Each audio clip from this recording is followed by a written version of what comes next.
কাতৰ তোমাৰ চৰণ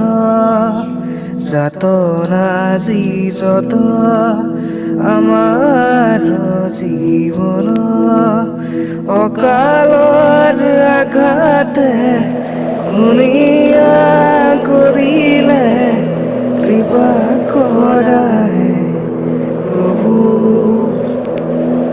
শৰণে ললো আমি কৰোণাময় তুমি কৰি অপৰাধ শত গাই